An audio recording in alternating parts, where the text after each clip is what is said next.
बीच मत बोले।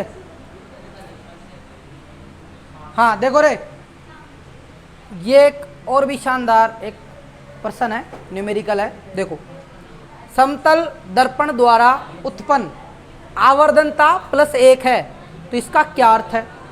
अर्थ बताना है आपको।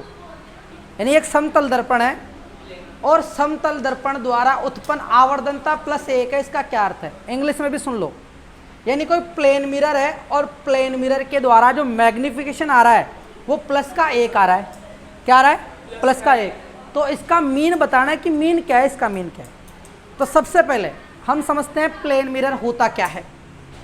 तो प्लेन मिरर जो होता है वो होता है जिसकी सरफेस जो होती है ना वो बिल्कुल प्लेन होती है, समतल होती है, वो समतल दर्पण कहलाता है। ठीक है। और समतल दर्पण की विशेषताएं सुनना।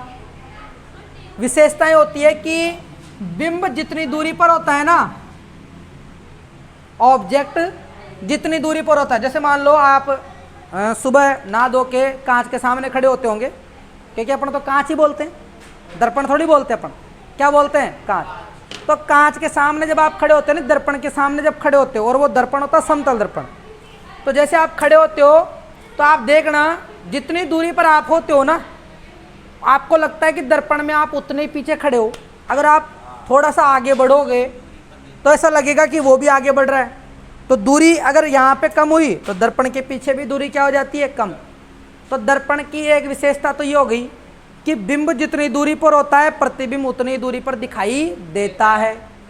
इसके अलावा बिंब यानी आप दर्पण में जब देखते हो तो आप जितने बड़े आकार के हो उतना ही बड़ा आकार उसके अंदर दिखता है ना? अरे दिखता है नहीं दिखता? भाई आपका हाथ पाँव जितना, आपका शरीर जितना बड़ा है तो आप दर्पण में देखते हो तो आपको उतना ही बड़ा दिखता है ना। तो पतला ऐसा थोड़ी है कि आपका शरीर ऐसा रहा, आपने दर्पण में देखा और आप बिल्कुल भी पतले से दिख रहे हो उसके अंदर।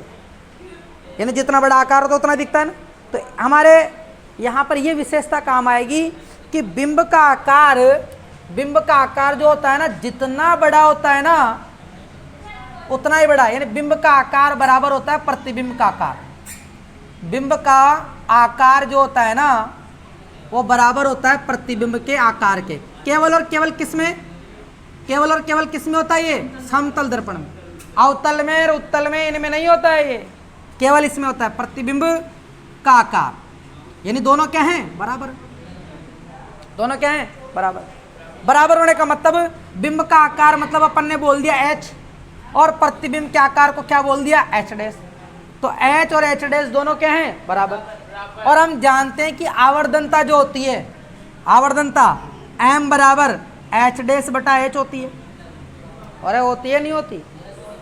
और समतल दर्पण में जो प्रतिबिंब बनता है वो हमेशा आभासी और सीधा ही बनता है। कैसा बनता है?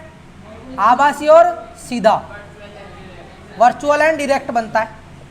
भाई आप सीधे खड़े हो तो सीधे तो दिखोगे, आपका सिर ऊपर है तो ऊपर ही दिखेगा ना। तो जो सीधा बनता है वो आभासी होता है।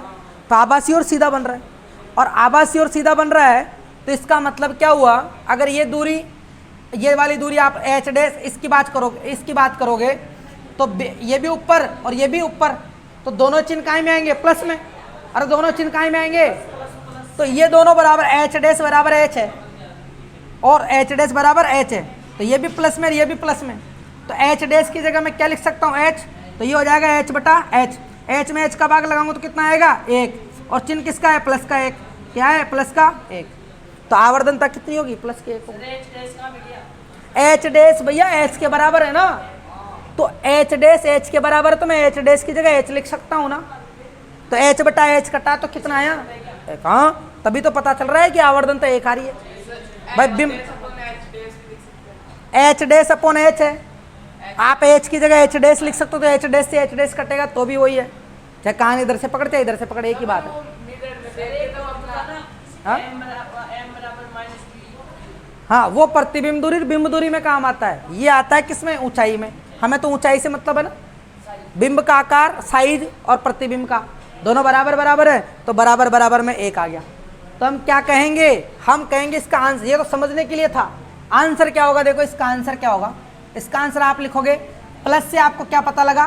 प्लस से आपको पता लगा कि प्रतिबिंब जो है वो आभासी व सीधा है। प्रतिबिंब कैसा बन रहा है? आभासी व सीधा, आभासी व सीधा है। और +1 का मतलब क्या है? अरे +1 का मतलब क्या है? बिंब का आकार जो है वो प्रतिबिंब के आकार के बराबर है। बिंब का आकार प्रतिबिंब के आकार के बराबर है। प्रतिबिंब के आकार के बराबर है। ये इसका आंसर हो गया।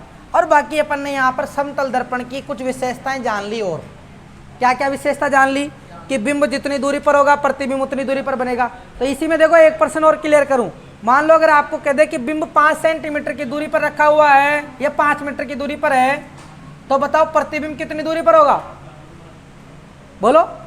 अगर बिंब 5 मीटर की दूरी पर है तो प्रतिबिंब 5 मीटर पर ही बनेगा। क्यों? क्योंकि बिंब दूरी प्रतिबिंब दूरी क्या होती है? बराबर होती है। अगर मान लो मैं कहूं कि बिंब का आकार जो है वो 1 सेंटीमीटर का है, तो प्रतिबिंब का आकार कितना होगा? 1 सेंटीमीटर ही होगा। क्लियर? इसके अलावा समतल दर्पण से प्रतिबिंब कैसा बनता है?